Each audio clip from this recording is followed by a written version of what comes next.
Okay, welcome to everybody today.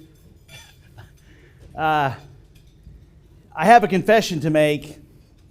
So right before this event today, I was out at our events park, which is located in the southeast part of our city across from NSU, and I was watching our newly formed Mounted Patrol Unit do some training. If you're not familiar, we implemented the Mounted Patrol Unit back in April of this year. Well, when I was out there, I was coming right over here afterwards, and I forgot my notebook, and it's got my speech and my notes in it. And I didn't realize that till I got to Stony Creek just a few minutes ago. So it's kind of good that everybody's eating, because I really don't have anything in front of me right now to talk to you about. However, I do know that the chief has asked one of his officers to bring my comments to the Stony Creek so we can get started. So while you're eating, let's stop and let's watch this short video that we put together, and we'll take a break, and then when my speech gets here, we'll get started. So let's go ahead and show this video, Michael.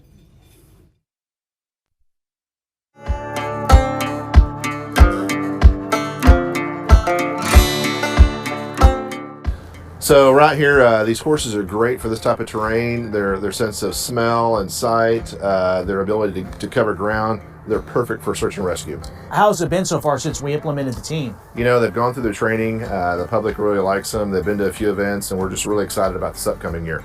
Well, I'll tell you, I've had so many positive comments from folks that have had a chance to interact with them, and I'm so glad that we did this, and it's just absolutely amazing. And I'm going to actually mention something about the unit in my State of the City. And speaking of that, I've got to go here. You're planning on coming, right? Oh, yeah, I'll be there soon. All right, guys, let's wrap it up. Oh, man, he left this. Lincoln 1 dispatch, activate Mounted Patrol. The city manager left a binder here.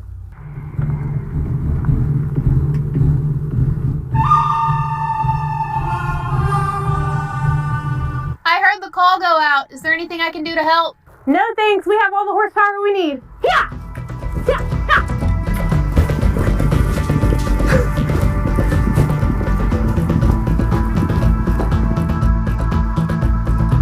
There's Stony Creek. Do you think Mr. Spurgeon realizes he dropped his binder? Brandon, you there? Hey, listen, I think I left my 3-ring binder out at the training area where we're watching the Mounted Patrol. Don't worry, the Mounted Patrol has your binder and they're on the way. Oh my gosh, that's great. Okay, listen, just have whoever's got it to bring it up to the podium. I'm going to go on in. Lifesaver, brother. Thank you. All right, I'll see you here. Okay, bye-bye. Lincoln 1 to Mounted Patrol. What's your ETA to Stony Creek? We'll be there shortly.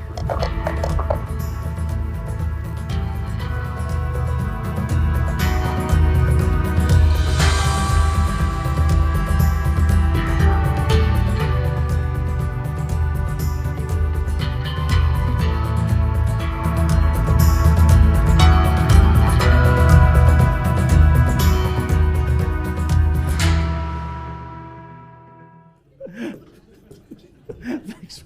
I appreciate that. Thanks, brother. Thank you very much. Okay, thank you. Thank you. All right. Folks, I can tell you that let's give a round of applause for the Mounted Patrol for saving the day, basically.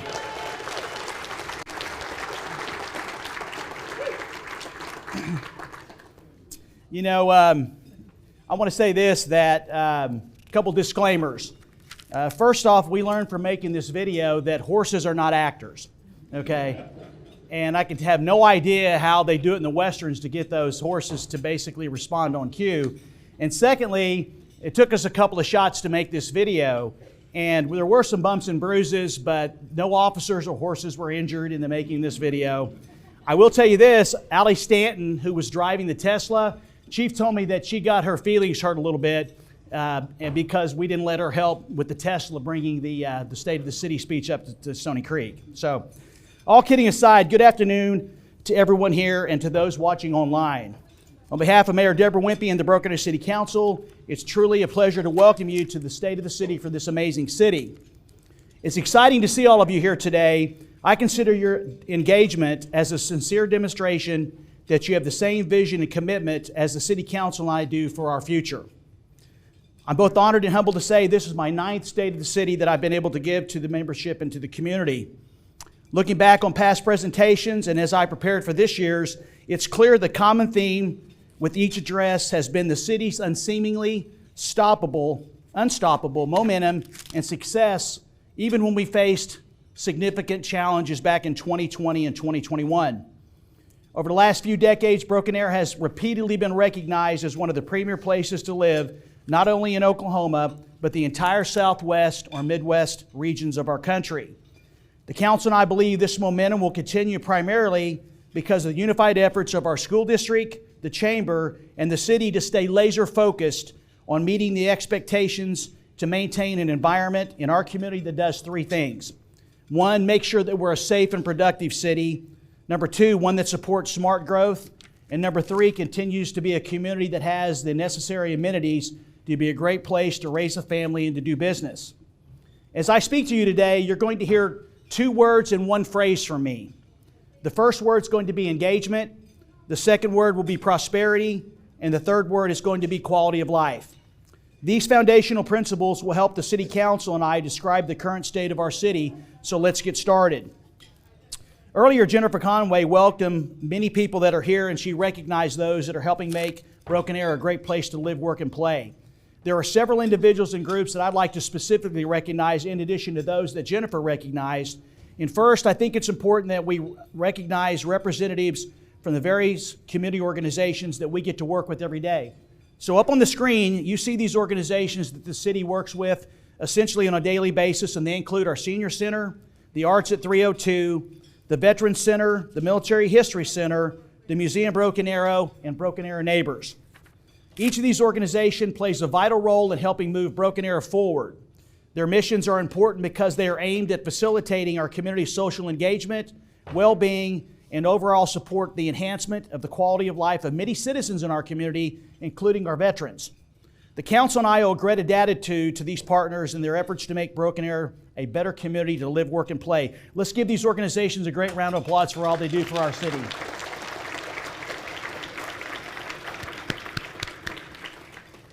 Speaking of partners, unfortunately, new president of NSU, Dr. Rodney Hanley, could not be with us today. However, I know that we have Team NSU here, and I just want to express our gratitude for you being present today.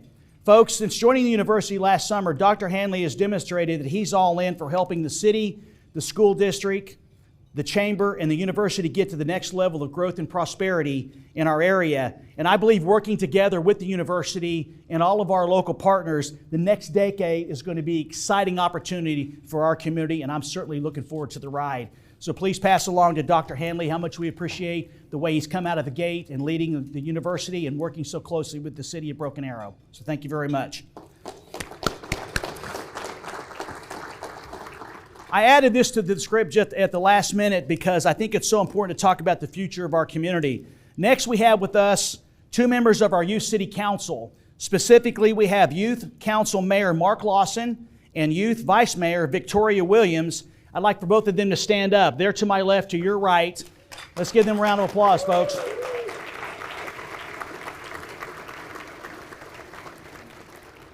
Let me share with you why I think it's important that they're here today.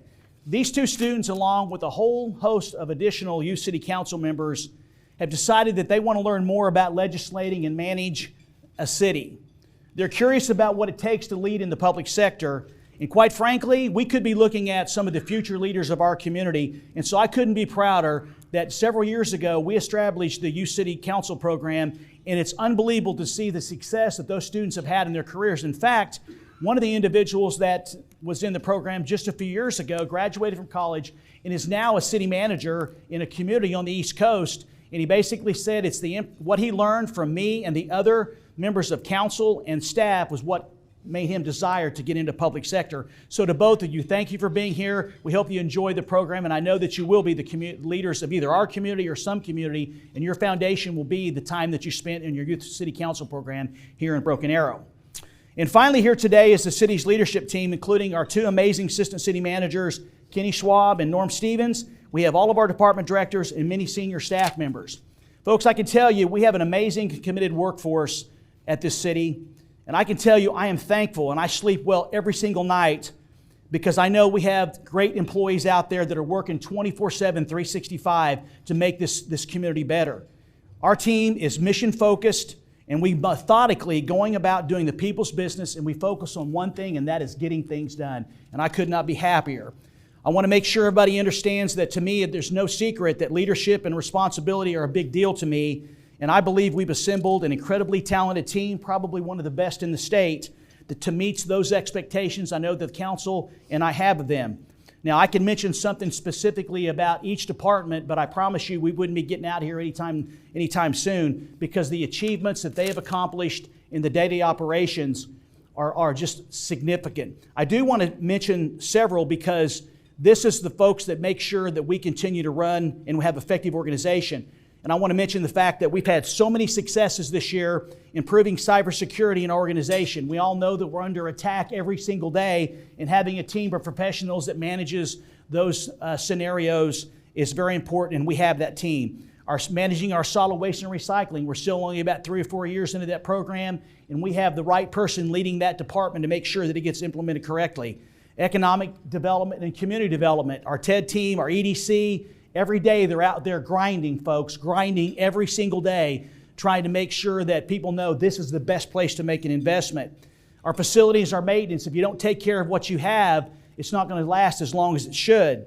We're working hard. As you can see, there's orange cones all over this community. That's a responsibility. If you're not happy about it, come talk to Kenny Schwab, and basically he'll find a reason to tell you why it's a good thing. Parks and public safety. Our parks, it's amazing what Matt Hendren and his team does. In public safety, I don't need to say anything more about the amazing job that we do to try to keep the city safe. Street and stormwater and utilities, those are the crews that go unsung, are out there, whether it's 100 degrees or 10 degrees below zero, they're out there making sure that our infrastructure is in great shape, managing our city finances, and you have to manage your personnel and the general management of our administration. I want to take this opportunity to thank the entire leadership team and city employees for your dedication and the support to make this as great as community. So let's give our city team a round of applause.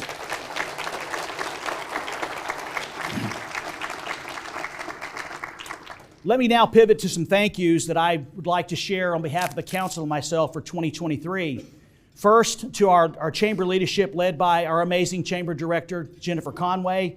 I could be more happy to have Jennifer as our chamber president and CEO. I know how hard that she works for us, Jennifer, and I just want to throw back to you the appreciation and great gratefulness I have for working with you every day. I'm also glad that I finally took your advice and said that we're going to come to Stony Creek.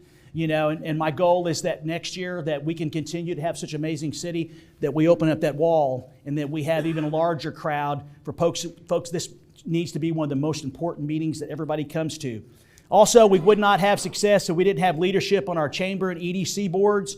I'd like to pay a special thanks this year to our leadership, which was led by, as you mentioned earlier, you met Michael Gordon and EDC Chair Davis Robson. Under your leadership, we've continued to have success in both of those areas and growing the membership and growing our economy, and I'm certainly happy that I get to work with you every single day. To all of our elected officials that Jennifer mentioned, I know there were several that contacted me that said they couldn't be here today, but they certainly wanted to be. You've heard me say this will be the 9th time I've said this, is that Broken Arrow Ceiling is here. If we have great relationships, and you're going to hear about the success of those relationships a little bit later, if we have those great relationships, our ceiling is now here. And so I just want to thank all those elected officials, especially Ross Ford, who I talk to on a regular basis. He's all about Broken Arrow. I know our other legislators are, but I just have the privilege of talking to Ross quite a bit, and so I want to thank all of you for all that you do. Next, and I can tell you, I love this group of folks, our local elected school officials. We're incredibly fortunate to have a great relationship with Tulsa, Tulsa Tech, and also BA and Union School Districts. They're out there every single day focused on ensuring our kids receive a quality education. And I know on behalf of the community, I'm very appreciative of all that you do for us. And finally, to the membership. This is the largest crowd that the Chamber has had for a State of the City. And if you didn't believe what's going on, which I'll talk about a little bit later, I know that you wouldn't be here because we all have so many things to do. I'd like to thank each and every one of you on behalf of the council and the mayor for your commitment to make Broken Arrow the best place to live, work, and to play. So moving on, let me ask all of you a question, and I'd like for you to ponder this for a second. Why are you here today? Maybe it's because you just joined the chamber and you're going to use this opportunity to get to know other business leaders and to network and hopefully basically have the synergies to work together on many different things. You know, I was expecting chamber chicken today, and then whenever I saw the menu, I was blown away. And by the way, Jennifer, that was a great meal. So if you were here for chamber chicken, I'm sorry, maybe next year, okay? You might be here just to learn about what's going on at the city, but let me just say this. Frankly, I believe we're here today for the very same reason, and that's because we care very deeply about our community. I also contend that you're here because overall, you do have the same vision that the council and I have for our community success. From my perspective, and I thought long and hard about this and I prayed about it, and the vision that I have for our community can be summed up in one word, and that's prosperity.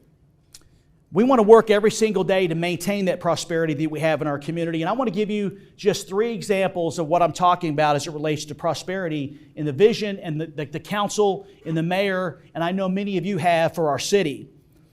The council and I continually envision keeping Broken Arrow a safe community and one that is great to raise a family. You've heard me say on many occasions that our success begins and ends with our commitment to public safety. You may be asking yourself, how does the city make the community a great place for families? Well, obviously, where you choose to live is a personal preference, but there are several common factors all families consider when they make a choice on where they choose to live. And 3 of those include the social dynamics. Secondly is the affordability of the community. And third is great educational opportunities. Because our city is safe for families, folks, we're in the plus column for all of these indicators. So there's no question this is a great place to raise a family. Next, we see Broken Arrow as a city that provides opportunities for financial and economic prosperity for all. Economic development strategies and programs that we use every day, that they will help us grow the workforce and invest in human capital, are extremely vital to this city's leadership as they help us compete and remain prosper as we look to recruit and to keep businesses. And I will say this, our community has consistently shown that it will always support those who make investments with our community. And finally, and most important to me personally, I see us as a community that continually makes spiritual prosperity a priority. And let me give you a great example of that. There's an organization known as the Broken Arrow Ministerial Assistants, or BAMA. The city officials meet with them about every month, and we have lunch, and we talk about the challenges and some of the issues that are facing our community. They help us, they pray for us, they give us guidance, and they go out and do what they can to make sure that our community remains a community of faith. And I'm so appreciative of this organization and all they do for the council because they've always been for us, and I have no doubt they will always be there. I'm so proud to say that despite the challenges that we have, Broken Arrow has incredible prosperity. And I think it's my responsibility, the responsibility of the council and everyone in this room, as we work to make sure we maintain that prosperity. And here's why I think it's important. If we continue to be a prosperous city, it's going to create meaningful opportunities for employment for folks that live in this community. It will allow citizens to pursue whatever they choose to do. It will help them lead productive lives, and it will allow them to build the solid futures for their families. And we have that type of prosperity. And the one thing I want to point out is that there's so many individuals in this room that they're head of companies and corporations. You own businesses. So you all actually play a part in an important role in our city's success and prosperity. And I hope that after you hear what's going on today and how we've done this year and what we're looking towards the future, that you will leave here more excited about what's going on in Broken Arrow than when you walked in the door. Well, as you hear the comments today, I'd like for all of you to keep one thing in mind, and that is this. Everything we do is always about trying to make a meaningful difference in the lives of the citizens and businesses in Broken Arrow. This approach helps us maintain and build upon the prosperity that I just spoke about. The impact we have on the lives of citizens every day underscores the importance of why local government leadership matters. Whether it's delivering the day-to-day services, it's completing the projects that the voters have approved in our capital improvement program, or as we plan for the future. We do everything with the intention to be fully transparent, which you will hear about later, and to ensure that we maintain and build upon the great quality of life that exists in the city. Let me share this. I know our local partners feel the exact same way. You see, I get the privilege to work with the Chamber and the BA Public School District's leadership on almost a daily basis. And folks, I can tell you the term quality of life is not just a catchphrase to them. It is not. They see it as an ingrained belief that we have the responsibility to try to make our organizations and the community better every single day. Experience has taught me when all is said and done, it is the local governance is where the rubber meets the road as it relates to maintaining a great quality of life in our city. Having committed partners like Broken Arrow Public Schools and the Chamber EDC, I can tell you, they make it a lot of fun and they make my job a lot easier. So I want to thank all of you for the support that I get from our partners each and every day. One of the things I'm most proud about, and I'm really excited about this part, as city manager, is the fact that we are a thriving and healthy city, and probably one of the best cities to live in the entire region. We're still always focused on maintaining that small town feel. I hear it every single day, the importance of not losing our identity as we grow.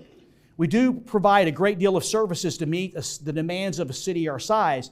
And speaking of populations, the current estimates has Broken Arrow's population at 117,000. That makes us the 250th largest city in America. By comparison, 8 years ago, we were around 275. With over 10,000 cities in America, I think that's a pretty cool statistic. And I don't see that changing anytime soon. We're going to continue to climb because so many people want to be here, they want to live here, and they want to work, or they want to open businesses here. Speaking of quality of life and growth, let me turn to my right, your left, and let me find Superintendent of Schools, Chuck Perry. Chuck, congratulations to the school board, you and your team for overwhelmingly passing all 4 bond propositions last month. Folks, 3 of those propositions got 82%. 82%. When have you found 80% of the people agreeing on anything? The other proposition got 78%. 3 of those propositions had included funds that Chuck went out with his team and the school board and convinced 82% of the people say, we need this money because we need these improvements to continue to educate our kids. What incredible support that we got from our citizens. Let me also recognize an important entity that made sure that happened, and that is the Build a Better Broken Arrow Committee led by Russell Peterson and Lori Lewis, who I know are both here today. They help with promoting the public education because the school district can't say vote yes, but we have a committed group of citizens and businesses that made sure they were out there explaining why this is important and why you should vote yes, and as a result, we had an incredible campaign. Overall, Chuck, and to members that are here today, this is a big win, not only for our school district, but for the entire community. And what it does for the city, it helps set the stage for the city's next big thing, which is going to happen in 2026, which we're going to talk about a little bit later on. Let's give our school district officials and Build a Better Broken Arrow a great round of applause for their efforts in moving our city forward.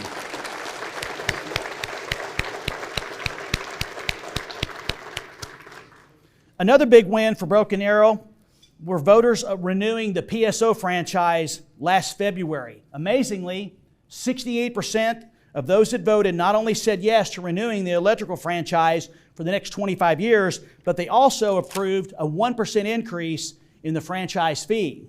That 1% will generate about $1.2 million annually that we'll be able to use to promote growth and prosperity in our community.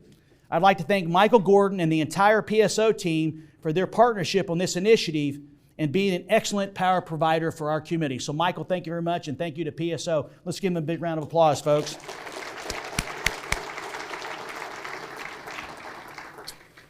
We're excited today, and I'm actually going to ask the council members to join me on stage here in just a few minutes to share a snapshot of the growth and prosperity that is happening all over our community. I can share with you that the assessed value and private sector interest in our community is up significantly. According to our tourism and economic development team and our partners at the EDC in 2023, I'm blessed to say that despite the economy, we've added new jobs and businesses, many new single-family homes, and we've laid the foundation for a decade of success in the important area of workforce development, retail attraction, and the all-important area of entrepreneurship. I'm pleased to report that while we have been affected by the slowdown of the national economy, the overall financial health and financial condition of Broken Arrow is strong.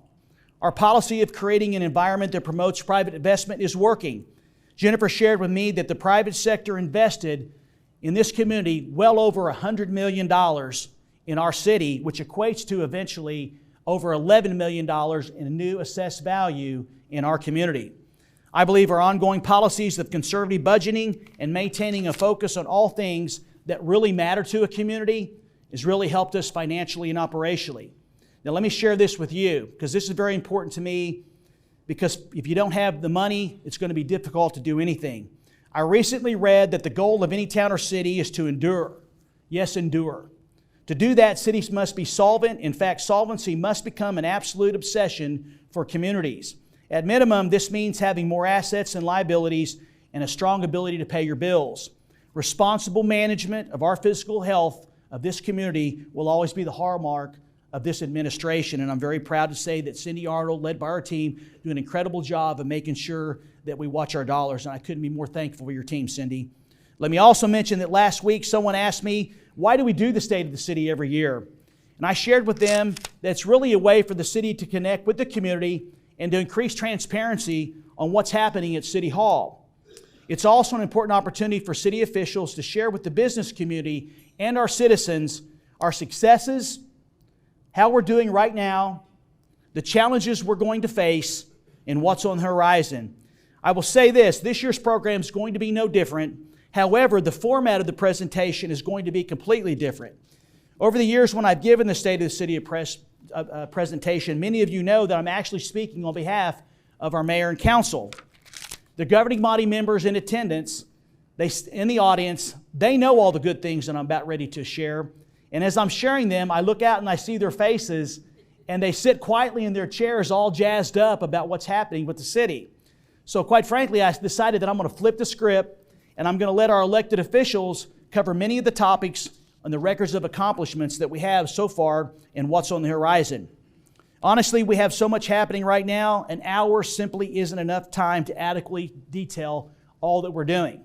However, I'm going to do my very best to get it all done in about 70 minutes. Now, we probably have some clock watchers out there, so let me just be real clear. It's not 70 minutes from right now. It's about 70 minutes from since I started, okay? So before we actually see the year in review video, I'd like to point out that we have many things happening day to day, but there's 4 initiatives that I think our community needs to know what we're focused on. The first one is we've made some important decisions regarding our innovation district initiative. Our focus is going to be on building upon this community's strengths and looking to grow our workforce in the high-paying, quality job field of advanced manufacturing. Our community success depends upon our ability to attract and grow talent, developing opportunities that take advantage of the sweeping technological advancements that are going to be coming our way, and our ability to expand opportunities for everyone. Developing our innovation district and getting actually businesses locating there is going to help us achieve those goals. And I'm proud to say that we're going to start the construction of the infrastructure in the spring to the early summer of next year. Secondly, we're currently implementing our portion of the public-private partnership with the Notes Live to bring a 12,500-seat outdoor amphitheater to Broken Arrow, with concerts starting sometime in the summer or fall of 2025. This partnership, which you will hear more about later, is a transformational project, not just for our city, but for our entire region. Let me mention that we have Jeff Wood and Robert Mudd, I know him as Bob, with Notes Live here today. I'd like to thank both of you gentlemen for being here. We're excited and appreciative for Notes Live commitment to Broken Arrow. Let me also acknowledge the support that we received from NSU and the Wagner County Commission. We certainly thank you for your project. I'll tell a quick story. The first time I ever met Dr. Hanley, we went out to his office, and I'll admit I was kind of nervous on going and asking him for his support with their parking lot. Before we could finish our first 2 sentences about what we were trying to do, his answer was yes. He said, we're in. He said, we'll figure it out. And so Jennifer Conway and Jennifer Rush and I left there believing that, you know what? This is the kind of partnerships we need, and that's why I think it's important that we recognize NSU for their support of this project, as well as the Wagner County Commission, which actually the facility is going to be located in Wagner County. Number 3, we'll soon start the process to review options for a new city hall. We need a facility that represents our community and one that will house our operations for the next 30 to 40 years. And finally, oh, but there's a picture up there. That's Farhad in the very top, if you remember. Where's Farhad? Stand up, Farhad. Where you at? Is Farhad here? Stand up, Farhad. Let's give Farhad a round of applause. I love Farhad. Farhad's been around for quite a while, and I'll tell you, I appreciate all his wisdom that he's given me over the years. And finally, and I'm excited about this, I mentioned it earlier, is we do have plans for an April 2026 general obligation bond package submission to the public. Just as in 2018, there will be many great quality of life projects and initiatives that will be in this next package. And I want to share with you that I'm excited the fact that this package could be well north of $300 million and represent no new taxes. So I'm super excited about that, folks. Okay, let me pause here because I need a drink of water, and I've talked long enough now, so I need a break for a second. And let's watch our 5-minute year in review video. Credit goes to Aaron McCulloch and his communications team, especially videographer Michael Godwin for putting together this video. But let me say this, the credit really goes to the nearly 1,000 city employees that are out there every single day making sure that we reach these successes. So go ahead, Michael, let's roll this video.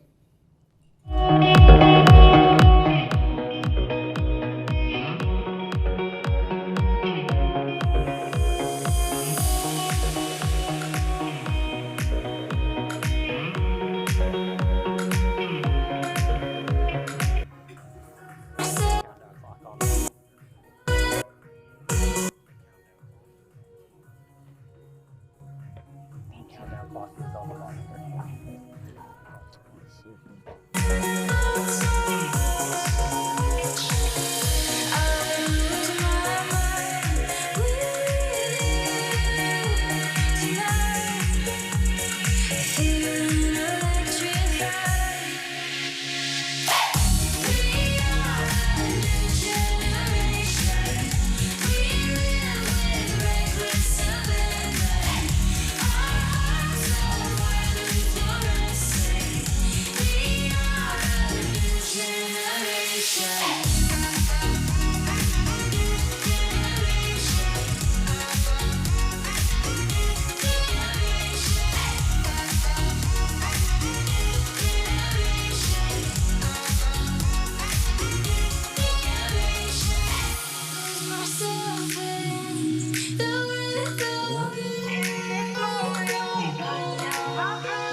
Wow.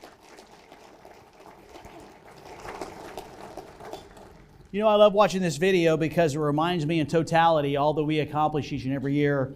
And what you saw there were all kinds of different public improvements and initiatives, because it's not always about asphalt and concrete. It's really about making decisions that are going to help our community move forward. A lot of policy decisions. And that's one of the reasons why I wanted the council members to come up here today and help me talk about all the great things with our city, is because they are responsible, which I'll mention in just a few minutes, making policy, and having them a part of this public policy process I think is very important. Let me thank Aaron, Michael, Lisa, Aubrey, Jordan, Lori, and Cricket for all your help in putting this video together. I'm so happy with all of the things that we accomplished this year.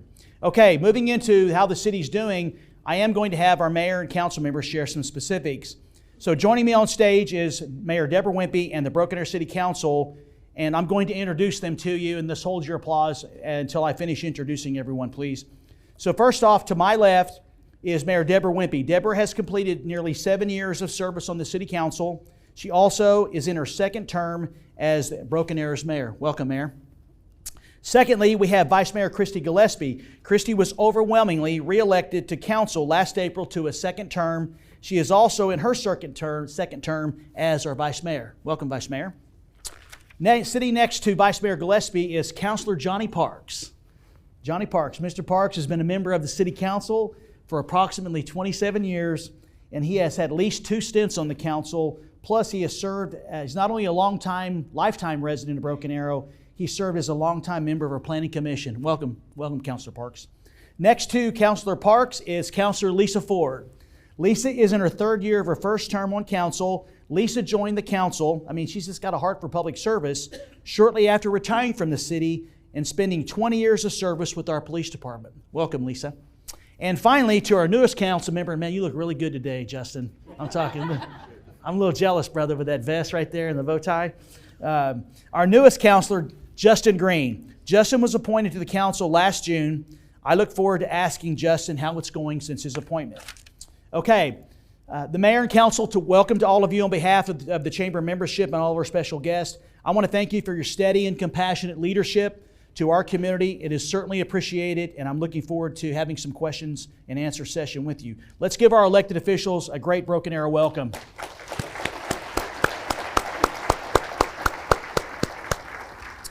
Okay, before we get started, I want to give you a little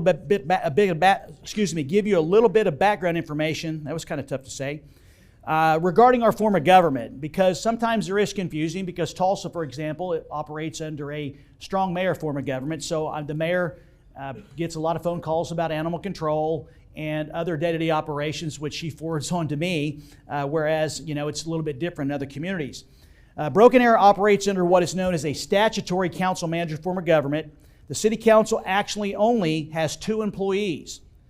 They're the city manager and the municipal judge. All other employees report directly to the city manager.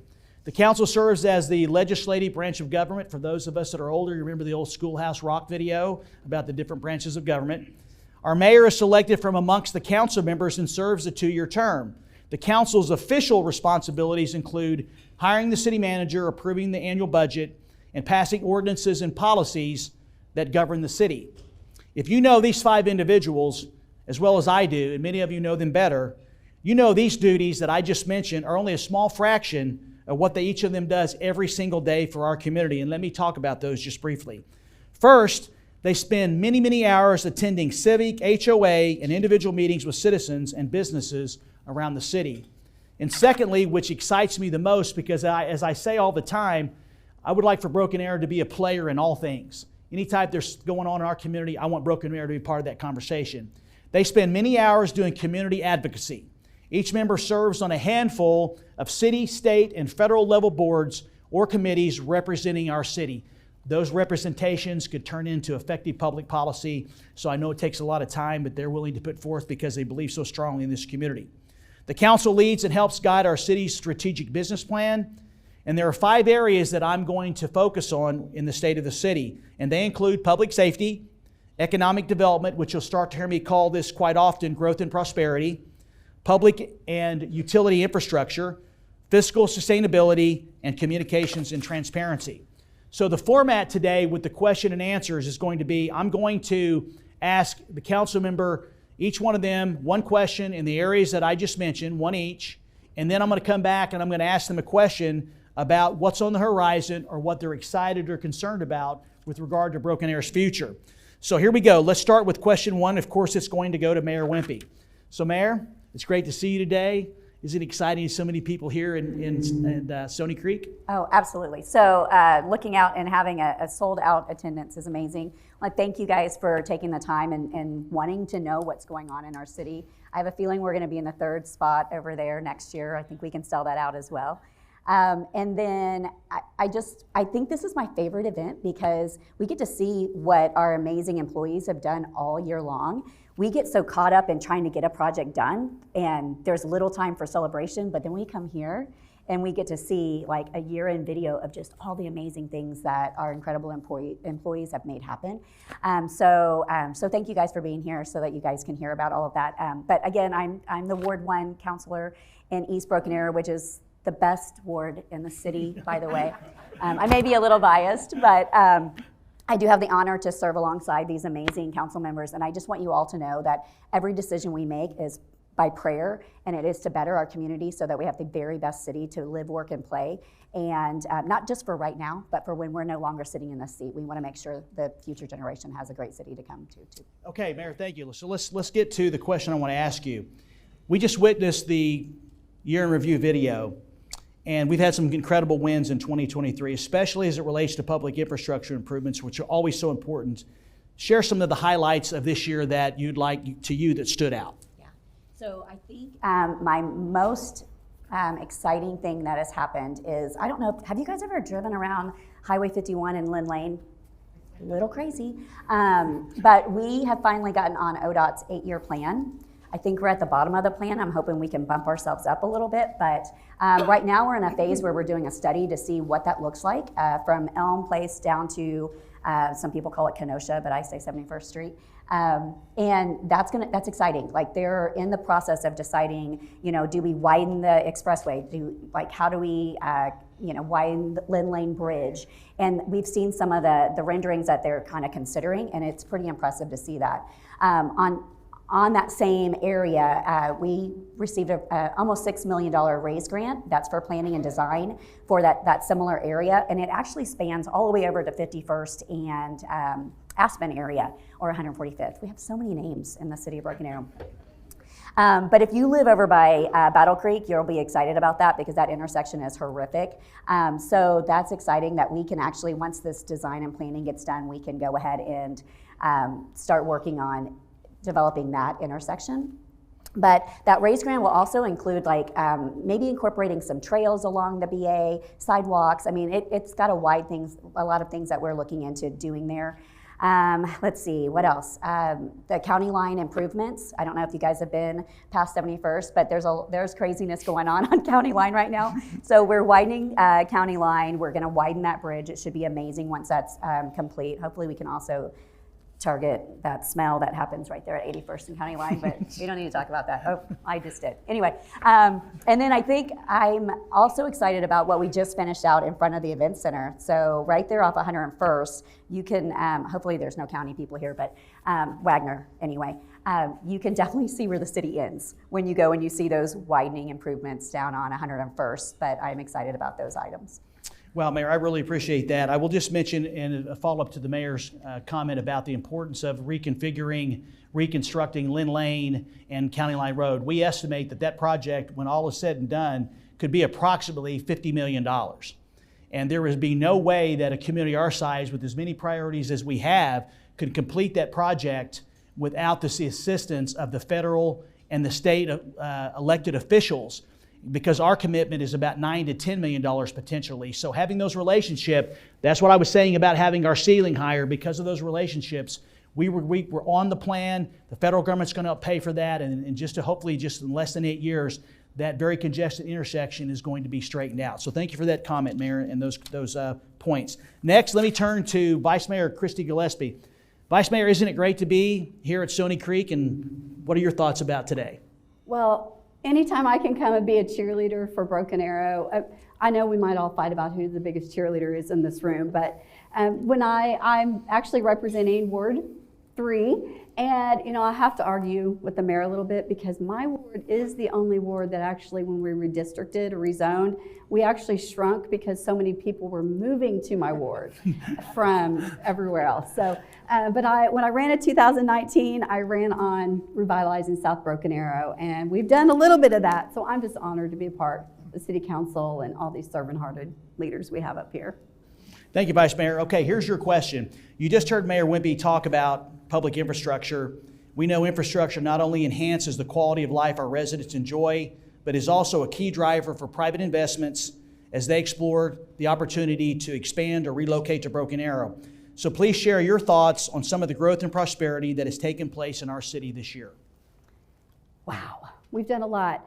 So I have to do a little brag. Well, this whole thing is going to be a brag. But so recently I got to attend a Tulsa Chamber luncheon, and it was the state of the economy.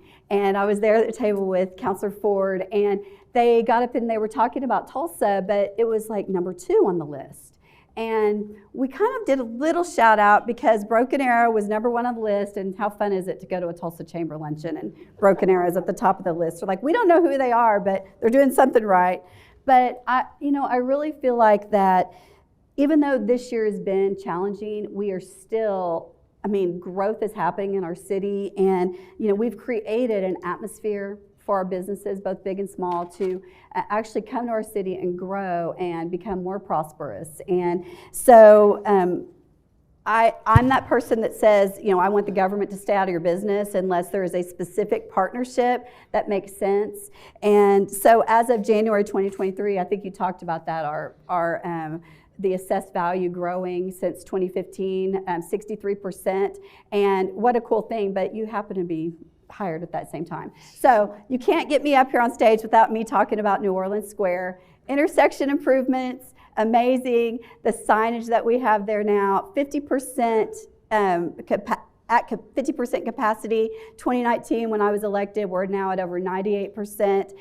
Handmade just came in, a little cute bakery. They started in our farmers market in Broken Arrow, and now, because of their vision, are now at New Orleans Square. Crunch just put in the largest facility that they have in our city at New Orleans Square, and they actually have, they told me, both of them, that they wouldn't have gone there if we hadn't made those intersection improvements.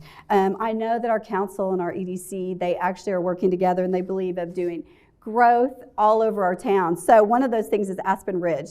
Reesers, I'm going to go over. Reesers, 60,000 square foot. What are we having out there? 200,000 square foot of commercial and retail. Chick-fil-A, Chipotle, Come and Go, Panda Express. And then our Adams Creek Town Center, an additional 200,000 square feet of retail development, and $56 million capital investment, over $37 million in new sales in retail. So we're creating more jobs, more opportunities in Broken Arrow. Oh my gosh. Wow, that is incredible. And it's absolutely incredible. That's what I'm saying. I know the Vice Mayor and all of us could talk for much longer about all the successes we have. Let's move on to Councilor Parks. Mr. Parks, it's great to have you today. And if you could sum up in 30 seconds, what are you most excited about in Broken Arrow? I'm just excited to live in Broken Arrow. I'm excited to have a big crowd. I really am. This meeting will be a lot less time involved than our practice last night, I'll assure you. I will tell you that first time I was on the city council, Broken Arrow's population was 35,000. I won't tell you the exact year, I know what it is, but I tell you the one thing I did learn, that at first year they started stamping plats that there's no sewer available. That's not the way for a city to grow. Developers don't come in if there's no sewers, and I'll get into that in a minute. Well, Johnny, I'll tell you, I really appreciate your strong passion for our community. And I want to talk about the all-important city finances. You heard me mention the importance of making sure that we're good stewards of the public dollars. I do know also that economic development strategies help us grow our economy and attract more businesses, which creates the opportunities for more revenues to support city services. This strategy is only viable if we are prudent stewards of the public's money. So far, how are we doing in the first 6 months of 2024? Well, my response is going to involve a lot of numbers, so I need to kind of look at them. As of October the 31st, our revenues for the city were at 6.9% above the budgeted amount, so already ahead of where we were or thought we would be from the budget. The interest revenues are up. We make more money on our interest. The money that we have now, we're making around 5.5% compared to 1% for the last, I don't know how many years. So our use taxes is up 15.12%. What I want to spend a little bit of my time at is talking about the GO bonds. Those are property bonds. And the only time we really have used the property tax, ad valorem tax, is for capital improvements. And that's what our 2018 property tax was. So how do they get paid off early? We don't raise taxes. Well, it's pretty simple. The net assessed value, the NAV, within the city has increased 9.35% over the last year, $105,431,203 value. So what is the assessed value? Those of you that own property, the county assessor assesses your property and gives you a value. Usually that's 90% less than what the market value is. So that's the way that is calculated. The total Broken Arrow net assessed value for Tulsa in Wagner County is $1,228,848,349, which is $499 million, or a 63, has been mentioned, 63.2% increase from the 2015 assessed value. The approximate market value, a lot of commas here, $11,171,349,081. So that's why we're able to pay it off. More people are coming to Broken Arrow, more people are buying property. So what's happening is the taxes aren't going up, but the people is going up. Their properties are going up. The businesses that move in are going up. So a big shout out to the chamber and they both, our own Commerce Department, for bringing that to fruition. So that's why we're able to pay off those bond issues early.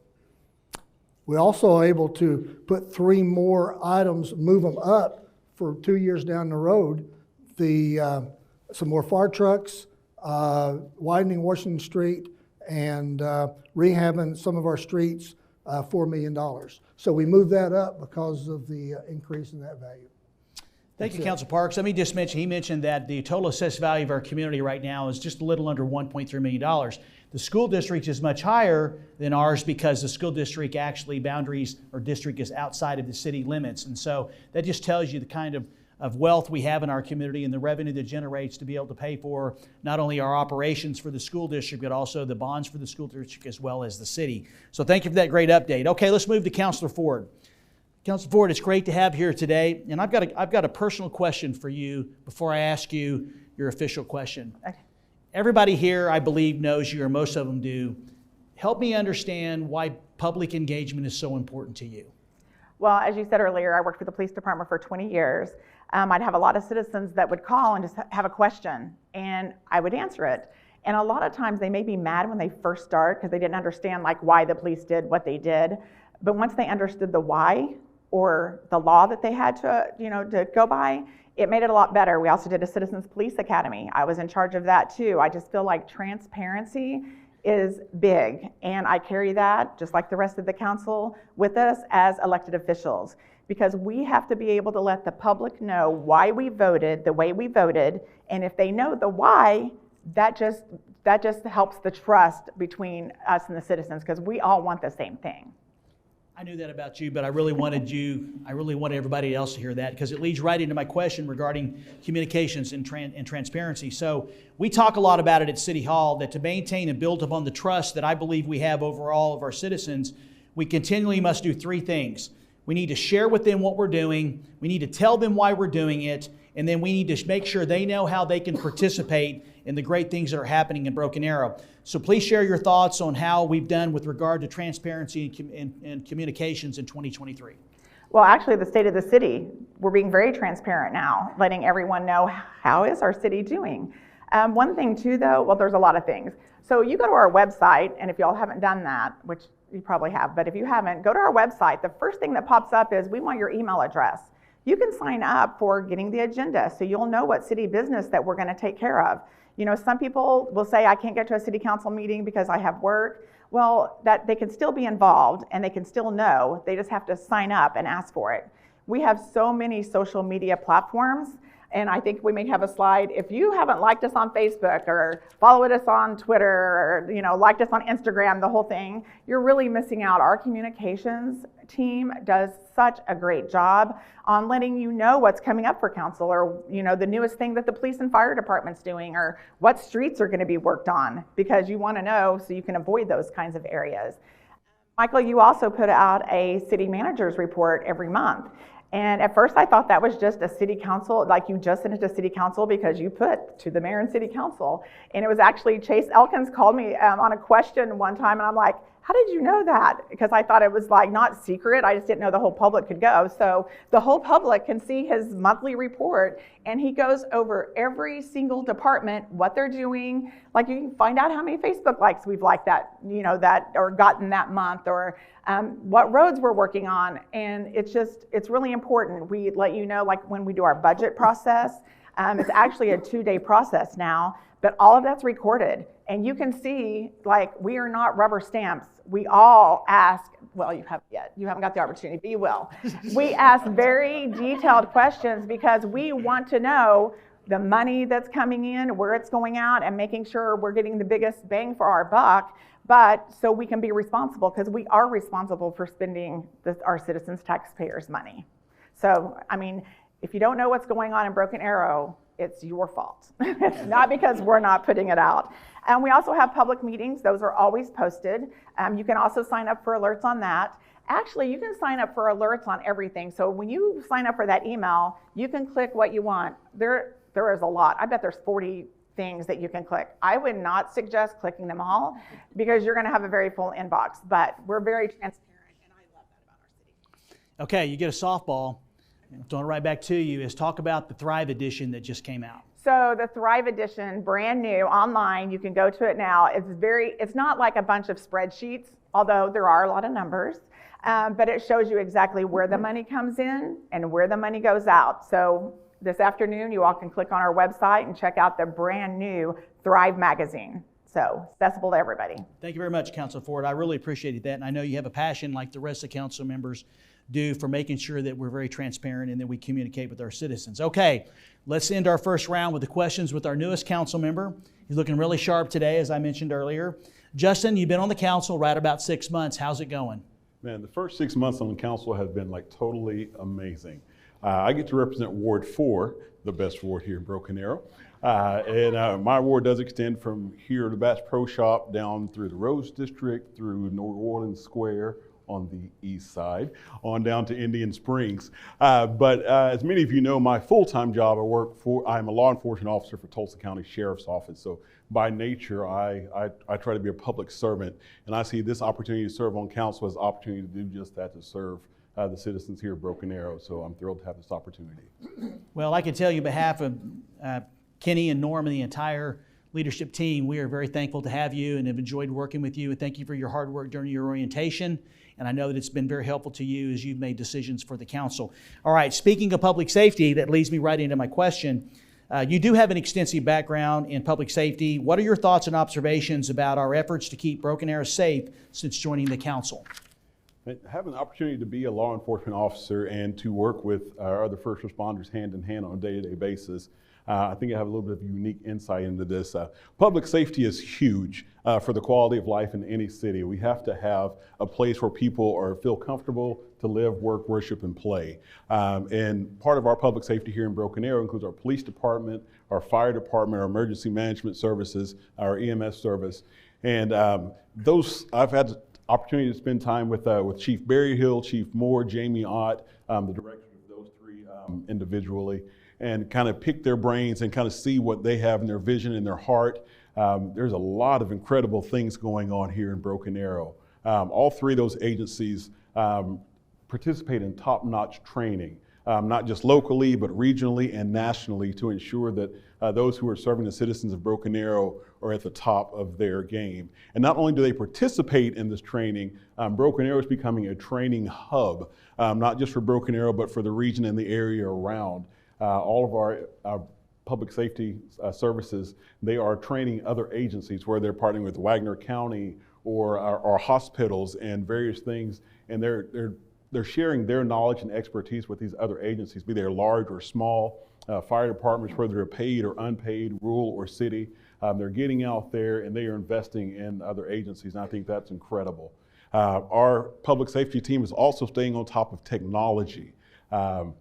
For instance, if you didn't know, you can now text 911 if you have an emergency. If you're in a place where you can't make a phone call, where it's not safe, you can text to our dispatch center and they can text back and forth with you. They can get your location and they can respond to you.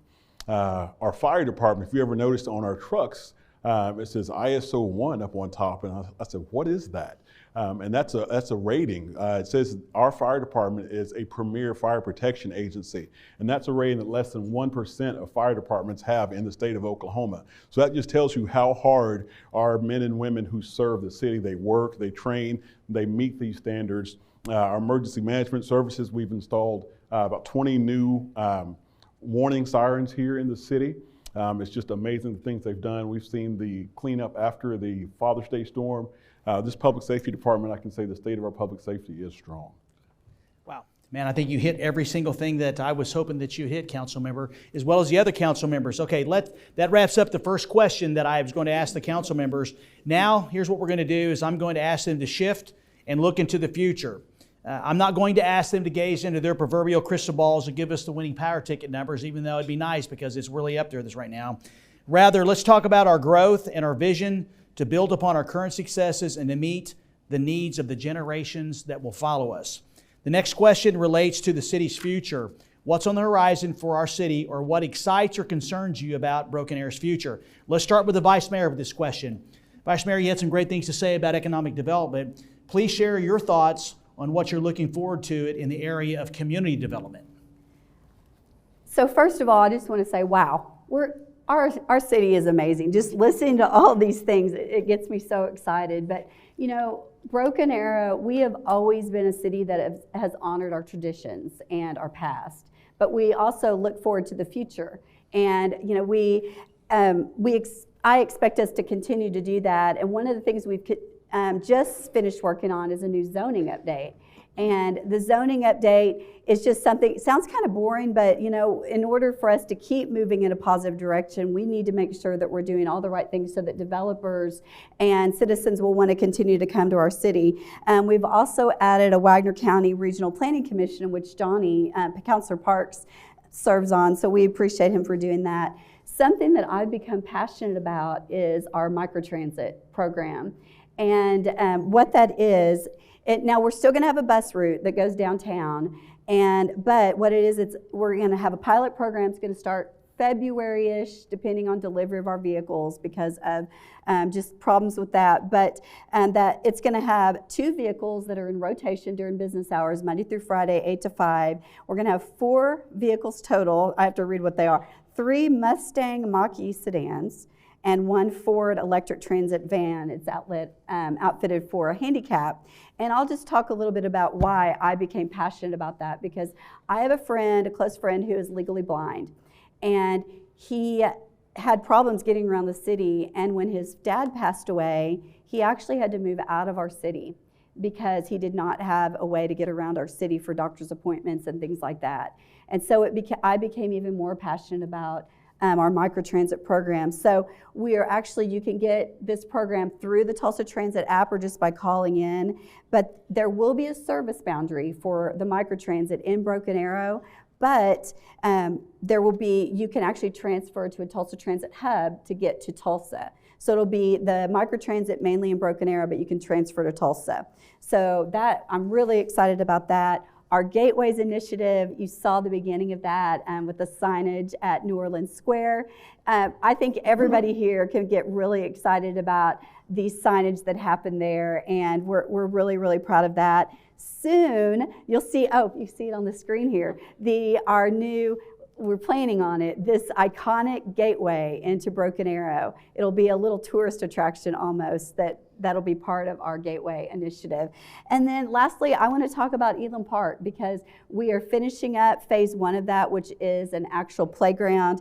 It's going to be done this summer for kids to come and play on. It's going to be totally different than any playground we have. We'll eventually have a community center that will be a part of that, depending on, of course, the bond votes of our citizens. And there's so much to talk about, but we just want to maintain quality of life projects in our city, and I'm proud of what we're doing. Wow, that's incredible, Vice Mayor. I mean, some of those improvements are not as visible as others, but they're actually setting the foundation to make sure we have a great quality of life. Okay, moving on, let's talk to Councilor Parks. Councilor Parks, I know one of your true loves is public infrastructure, especially public utilities, water and sewer. What's on the horizon that you'd like to share with the audience and our community about what's coming down the pike? Okay, when we talk about infrastructure, what we're talking about is water, sewer, and streets. One thing just right up front is that the city does not install water, sewer, or streets in subdivisions at all. That is put in by the developer. The developer passes those fees off to the home buyer in that development, but they do have to build it to city standards. We have inspectors that come out and inspect that, and then they give it to us. They want to give it to us because they don't want to maintain it 30 years down the road. So we're not talking about that. We're talking about the main lines, the big lines. Some of the things that we're going to add or already added is an automated meter reading function so that you can actually go online and see how much water you're using. If you got a water leak, the city can go online. They won't have to drive by your house anymore. Also, we've got a new UV disinfection at our Lynn Lane sewer plant, and it's replacing the chlorine gas that we use to filter that water. Now that water has to be filtered out. The water we dump out into the Arkansas is a lot cleaner than the water that we get in from the verdigris. So it has to be good, nearly potable water that comes out of our facility. We have a state-of-the-art water treatment plant, over $72 million invested. So we have a great treatment plant, and we need it with the Verdigris River. Also, we have two sewer plants. One on the Lynn Lane plant, we have $50 million invested there, and another one at Hakey Creek, we're in with Tulsa on it, $76 million. So you think the sewer is not important in water, that's $200 million worth of investment that you don't see. There's more than just flushing the stool. It has to be dealt with on down the line, and the city has to have the money to do that.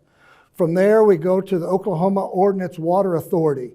The Oklahoma Water Authority, we have just signed an agreement with them, a memorandum of understanding to purchase 25 million gallons of water a day from them out of the Grand River, which is a pretty good water to start with. So I'm excited for that. That's why I ran again for city council. They didn't mention that, but I'm a city councilman at large. All of you can run against me as a city council. Usually everybody does. The Ordinance Authority, I'm really excited to be getting our water. We already have the easement through there. We also work with the Oklahoma Water Resources Board. That's where we borrow a lot of our money that we use on our big projects, our infrastructure projects. Some of the things that we're going to be adding here quickly is an elevated storage tank at New Orleans and 9th Street, $6,130,000. Melinda Park, we're redoing the sewers, $6 million. And the Innovation District, $2 million to help set up the base fundamental water, sewer, and street system in there. Wow, you can see from Councilman Park's comments the importance of public safety. That's why let's pivot to Councilor Green. Councilor Green, I mentioned briefly the fact that we were going to be talking about and beginning the planning, serious planning for our next general obligation bond package in April of 2026. I'd like to know your thoughts as the newest council member, how important you believe this package will be, because you think about it, it's only 27 months away, and that sounds like a long time, but time flies by in municipal government. So share your thoughts on it. Yes, thank you very much. I've been a citizen here in Broken Arrow for over 20 years, and during that time I've gotten married, started a family. My wife is a principal here in Broken Arrow Public Schools. My children work here, they go to school here, they work for me. they play sports here, and we have put down deep roots here in Broken Arrow. And as citizens here in Broken Arrow, we've had the opportunity to see and vote for previous bond packages and see the benefits from those bond packages, as all of you have. And I'm really excited about the fact that we have this new bond coming up. And not only do you get to vote on it, I get to be a part of shaping that for our future. So this new bond, as it's been touched on several times, is going to go for a lot of things. Improvements to our street, widening of intersections, improvements to our stormwater, our parks and rec department. There's improvements that we can do there, things to make quality of life, again, better for our citizens. We're going to have some potential to look at some changes to our public safety center where the police and fire operate, adding some upgrades there to their training, more classrooms, buildings that the fire department can use to burn in, and props and things they need, gun ranges and those different kind of things. All these things are going to go before you, the body, the citizens. And we want to encourage you to take part in this because this bond package, again, 2018 was the largest, $211 million. We're looking at possibly over $300 million with no new taxes, and that's really important. We're not going to raise your taxes if this bond passes, so we want everybody to get on board. We're going to be putting out a survey to the citizens to kind of see what's important to you, because that's part of our job, is listening to you and coming back and taking those ideas and putting them together. So we want everybody to participate in that survey. We also have user groups that you saw on the screen earlier that use our city facilities. Everybody from the senior citizens to the museums to Arch 302, our veterans, so on and so forth. Had the opportunity to sit down with several of those user groups and kind of hear their heart and their vision for what they want to see out of this bond, whether it's expanding of their facilities or money for a variety of things. And so we encourage them to dream big. Because this bond is not just for tomorrow, but it's for their future. So we want to take all this information and bring it back. The city manager and his staff is putting together a list of recommendations. They'll come before the council here soon, probably summer of '25. We will make considerations upon those. And once we have a package put together, we will have a series of public meetings like we did in 2018, and we want everyone to come out to those meetings and look at those packages, look at those initiatives, and give us your thoughts, give us your input, because we want to put together a package that's going to be successful and that's going to help move Broken Arrow into the future. And that's what I believe this 2026 bond can do. Awesome, great response. Okay, Mayor Wimpy, here we go now.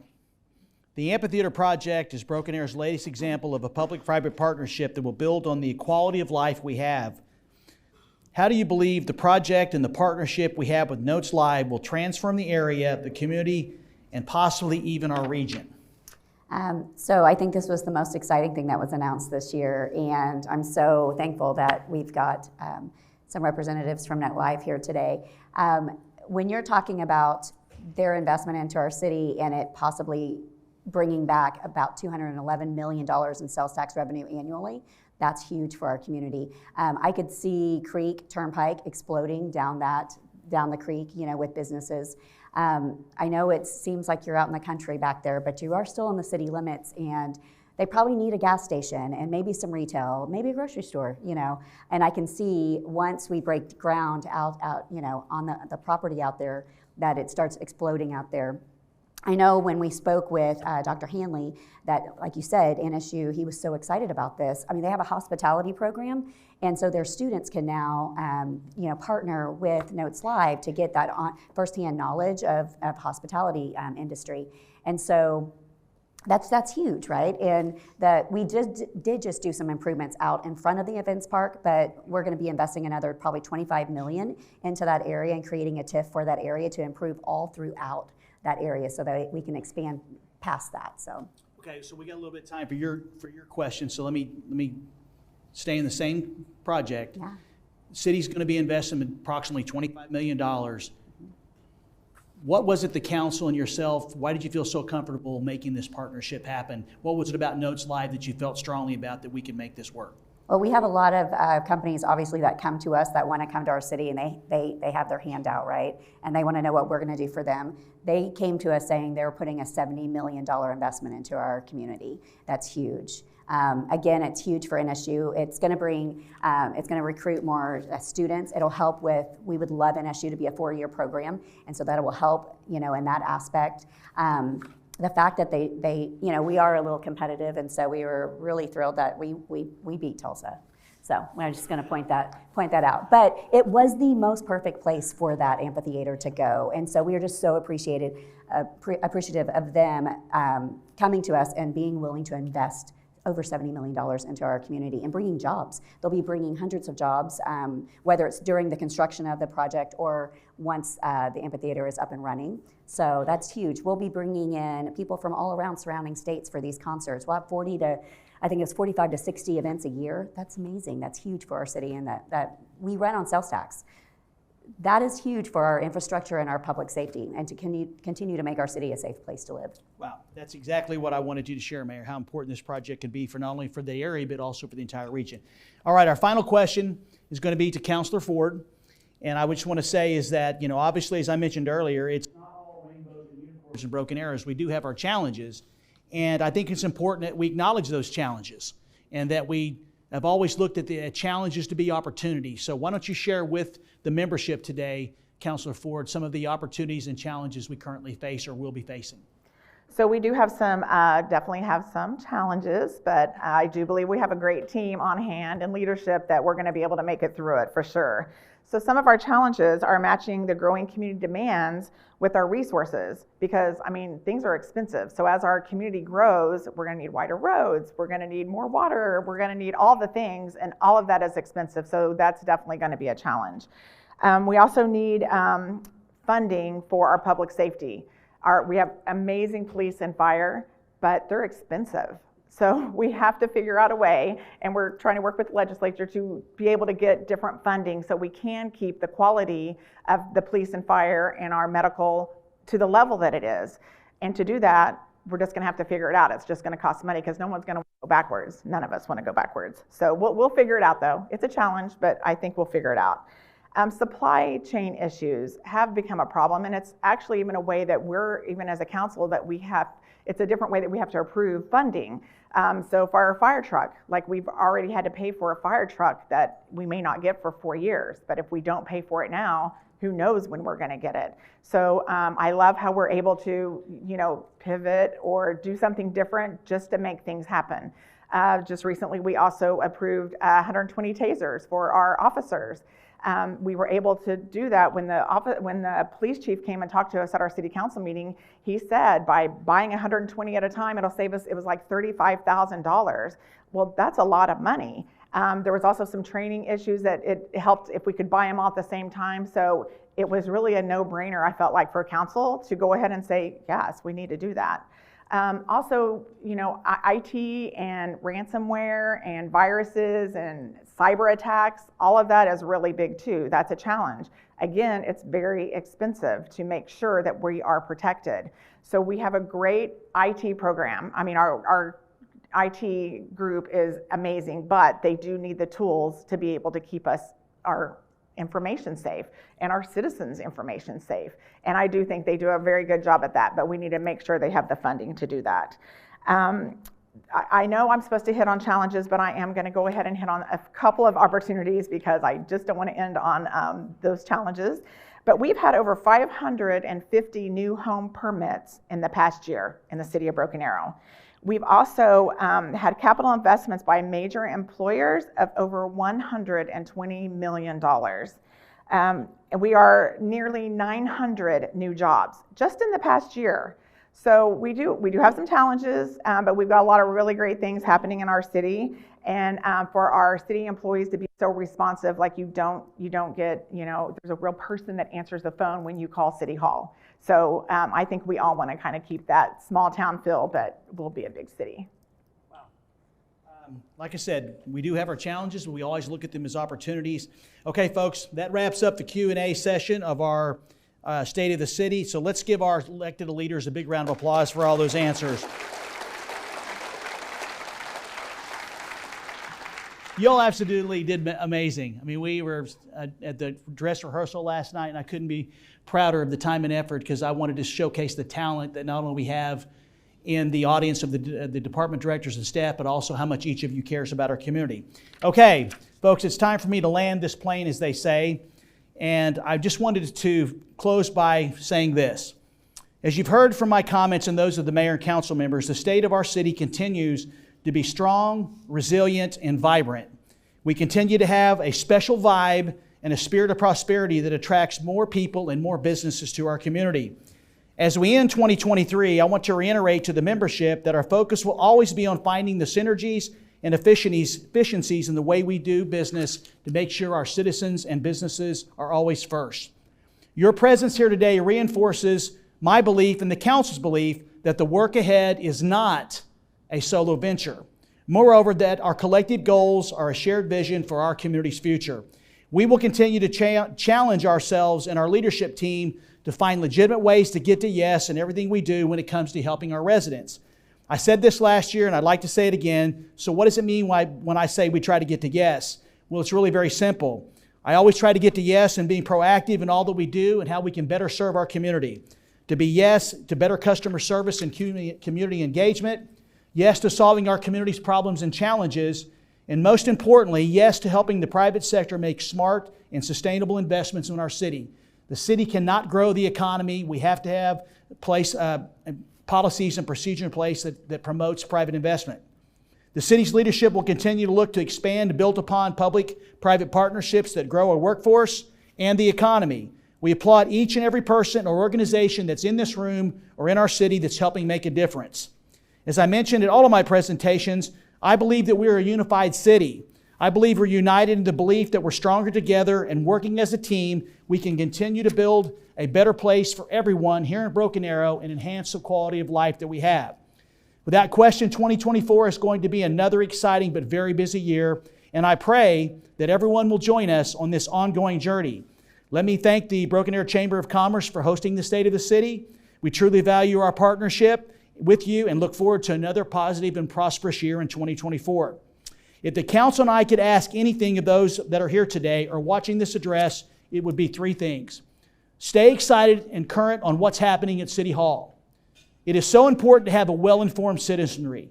Constructive relationships between citizens and city officials makes community engagement not only desirable, but necessary and viable, and is likely to lead to more sustainable public decisions and improve the livability of our community. Secondly is to remain engaged. The community is the thread that brings everybody together. Meaningful community engagement is important, even critical to our long-term success.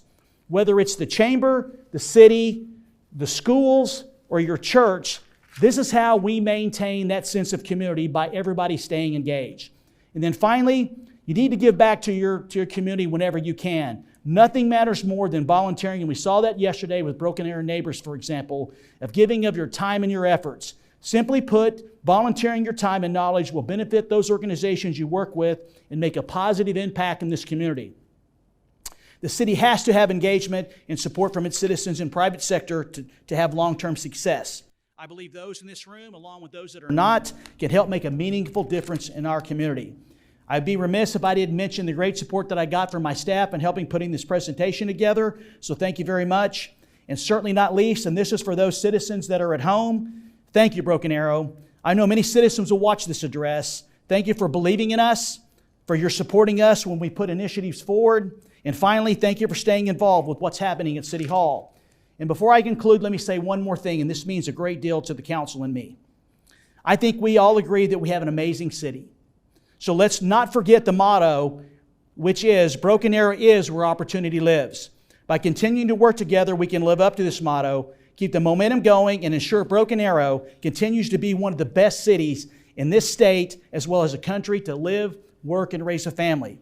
Now let's enjoy the Christmas season, because 2024 is going to be really busy.